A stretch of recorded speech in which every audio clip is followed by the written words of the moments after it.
Assalamualaikum warahmatullahi wabarakatuh. Perkenalkan, nama saya Anraini, mahasiswa PPG JIN Bukit Tinggi. Mohon dukungannya ya. Terima kasih. Assalamualaikum.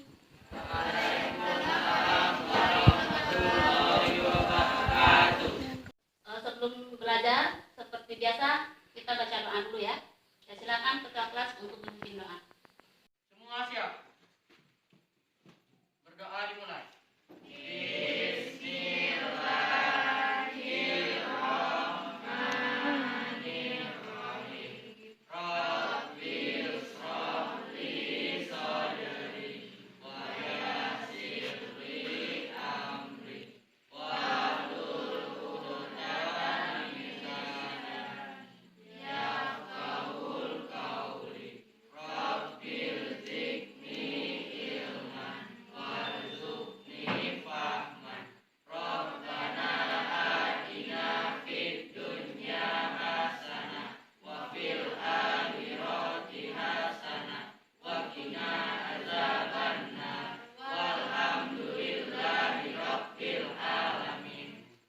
Absen dulu ya. Nadila Mulia, Hadir, Bu. Tia Saputri, Hadir, Bu. Rida Ulfia, Emraihan Akbar, Syah, Aldi Pratama. Baiklah, anak-anak semua, sudah siap untuk belajar? Semangat belajarnya? Semangat ya. Kemarin kita baru memperingati hari apa? Ya, 17 Agustus. Itu adalah hari kemerdekaan. Bukti kita harus bersyukur ya. Bukti kita bersyukur terhadap hari kemerdekaan, kita harus semangat belajar. Ya, oke. Sebelum kita masuk pada materi, adapun materi kita pada hari ini, kita melanjutkan kelanjutan daripada materi minggu lalu. Ya, silakan ya. Ya, sumber hukum Islam adalah suatu landasan ya untuk pengambilan dari suatu hukum Islam. Gitu ya. Baiklah.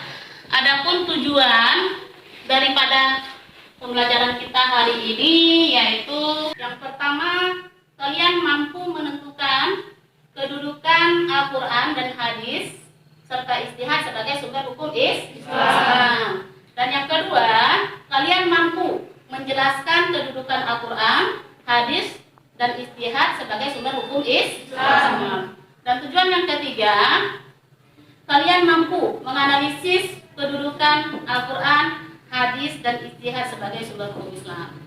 Dan tujuan yang terakhir, kalian mampu mendeskripsikan macam-macam sumber hukum Islam dengan tepat. Ya, jadi ini tujuan daripada sumber hukum Islam. Tidak tersesat nantinya. Ya, jadi kalian bisa mengerjakan syariat Islam sesuai dengan hukum Islam. Baiklah, kita masuk pada kegiatan inti.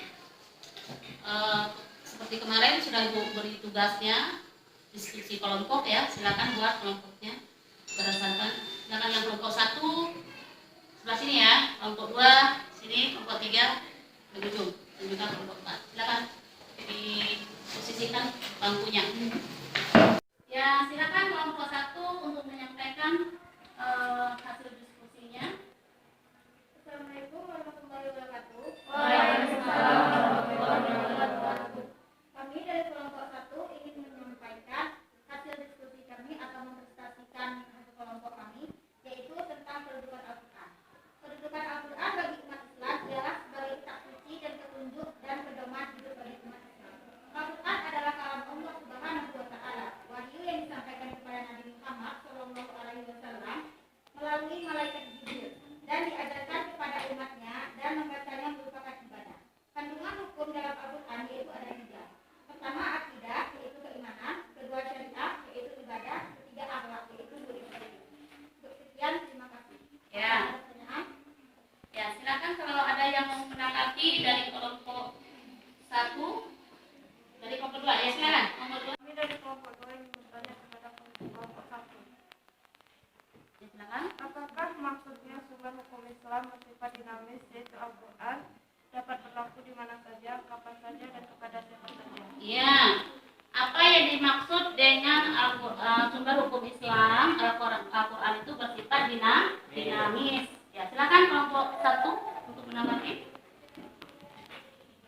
Assalamualaikum warahmatullahi wabarakatuh. Assalamualaikum warahmatullahi wabarakatuh. Kami dari kelompok 1 ingin menjawab pertanyaan dari kelompok 2. Ya, Jadi, sumber hukum Islam bersifat dinamis, yaitu Al-Quran dapat dilakukan di mana saja dan kapan saja, dan kepada siapa saja.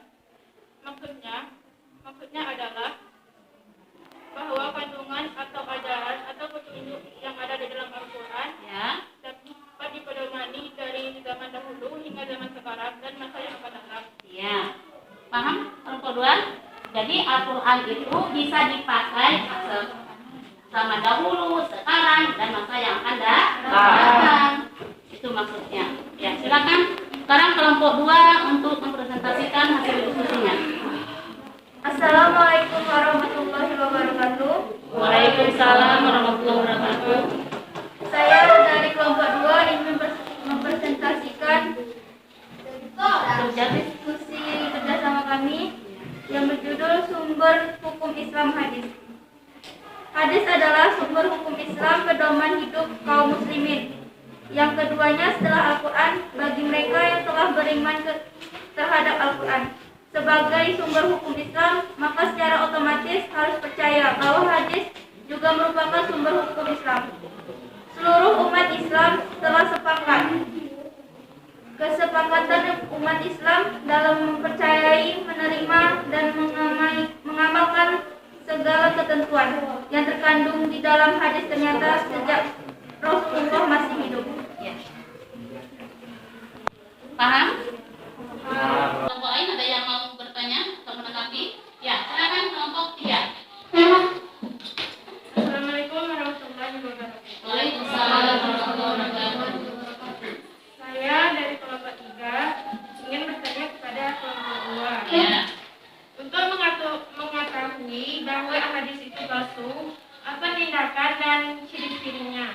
Ya. Apa ciri-ciri daripada hadis palsu tersebut? Ya. Silakan kelompok 2 untuk menjawab. Assalamualaikum warahmatullahi wabarakatuh. Waalaikumsalam warahmatullahi wabarakatuh. Saya dari kelompok 2 yang menjawab pertanyaan dari kelompok 3. Ya. Pertama, matan teks tak sesuai dengan kepastian bahasa, kebaikan kenyataan dan kesopanan bahasa Nabi Sallallahu Alaihi Wasallam. Yang kedua, bertentangan dengan Al-Quran, akal dan kenyataan. Yang ketiga, rawinya dikenal sebagai pendusta. Yang keempat, pengakuan sendiri dari perbuatan hadis palsu tersebut. Ya. Dan sekarang silakan kelompok 3 untuk menyampaikan hasil diskusinya.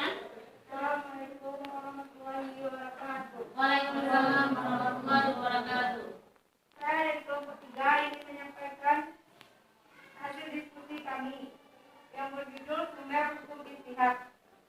Sumber hukum ijtihad adalah mencurahkan segenap tenaga dan pikiran secara sungguh-sungguh dalam menerapkan suatu hukum.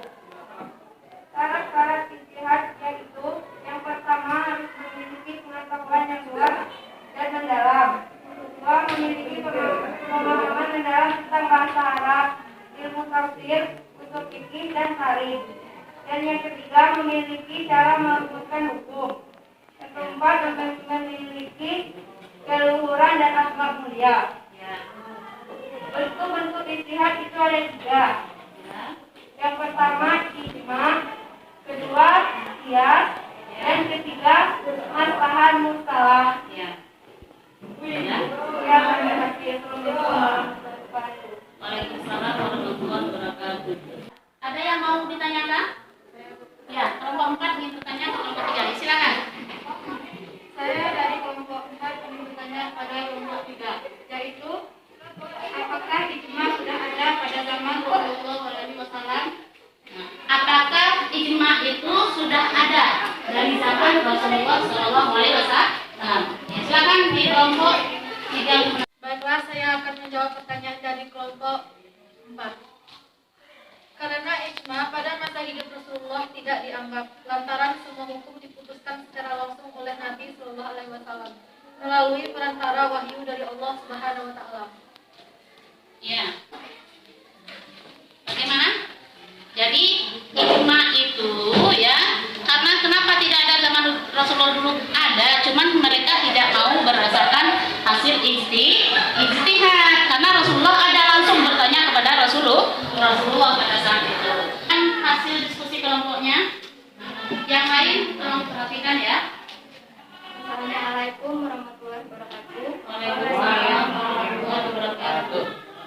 dari kelompok 4 ingin mempresentasikan hasil diskusi kami yang berjudul Macam-macam Hukum Islam.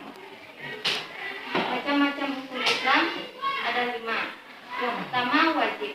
Wajib adalah segala sesuatu yang dilakukan pasti mendapat pahala dan jika ditinggalkan mendapat dosa. Contohnya sholat. 2. Sunnah. Sunnah adalah segala sesuatu yang jika dilakukan dapat pahala dan jika tidak dilakukan tidak dapat dosa atau pahala. Contohnya puasa Senin Kamis. Ya. 3. Haram. Haram adalah segala sesuatu yang jika dilakukan dapat dosa dan jika tidak dilakukan dapat pahala. Ya. Yang keempat, mubah. Mubah adalah segala sesuatu yang boleh dilakukan atau tidak dilakukan dalam agama. Contohnya makan dan minum. Yang kelima, makruh. Makruh adalah segala sesuatu yang jika ditinggalkan lebih baik daripada mengerjakannya. Contohnya memakai cincin emas bagi laki-laki. Ya. Demikianlah presentasi dari kelompok kami. Saya tutup dengan wassalamualaikum warahmatullahi wabarakatuh. Waalaikumsalam warahmatullahi wabarakatuh. Ada yang mau ditanyakan? Dari kelompok 1 ya, silakan kelompok 1. Kami dari kelompok 1 ingin bertanya ke kelompok 4. Apakah hukum Islam bisa diterapkan di Indonesia? Tanggapinya. Baiklah, saya akan menjawab pertanyaan dari kelompok 1. Ya. Meskipun Indonesia tidak menerapkan hukum Islam secara menyeluruh seperti Arab Saudi atau Qatar, namun pada dasarnya nilai-nilai yang terkandung dalam Islam juga diterapkan dalam hukum positif Indonesia. Iya, ya. Karena negara kita bukan negara Islam. Makanya tetapi peraturan-peraturan yang ada di dalam hukum Islam, hukum Indonesia itu ada diambil dari hukum Islam seperti itu. Kita harus bisa menyimpulkan bahwa sumber hukum Islam itu ada berapa? Ada 3. Yang pertama apa? Al-Quran. Ya. Apa kedudukan Al-Quran sebagai sumber hukum Islam? Mbak, kelompok 1. Sebagai sumber hukum Islam yang pertama dan utama. Ya, sebagai sumber hukum Islam yang pertama dan utama. Coba kelompok 2. Apa kedudukan hadis sebagai sumber hukum Islam? Sebagai sumber atau ayat kedua setelah Al-Quran. Iya, fungsi hadis Memperkuat pernyataan yang ada dalam Al-Quran. memperkuat pernyataan yang ada dalam Al-Quran. Apalagi? Menjelaskan ayat-ayat Al-Quran yang masih Menjelaskan ayat-ayat Al-Quran yang masih bersifat umum. Ya, di dalam Al-Quran dijelaskan bahwa hurrimat alaikumul maitatu waddamu walamul khinzir. Diharamkan bagi kita memakan bangkai. Tapi di dalam Quran tidak dijelaskan bangkai apa yang boleh dimakan. Dan juga diharamkan memakan darah. Tapi dijelaskan darah apa yang boleh dimakan. Makanya hadis menjelaskan yang ada 2 bangkai yang boleh dimakan. Coba, bangkai apa? Ikan dan belah. Baiklah, mungkin sampai di sini materi kita. Ya, untuk tugas kita minggu depan, silakan dengan catat. Carilah ayat-ayat lain yang berkaitan dengan sumber hukum Islam. Ya, itu yang pertama.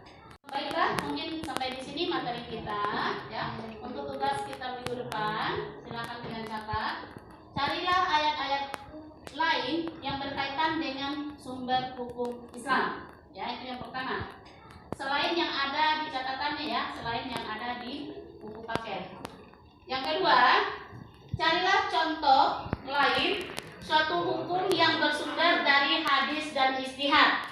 Jadi contoh lain selain yang sudah kita pelajari, selain yang ada dari buku dan selain yang sudah Ibu jelaskan.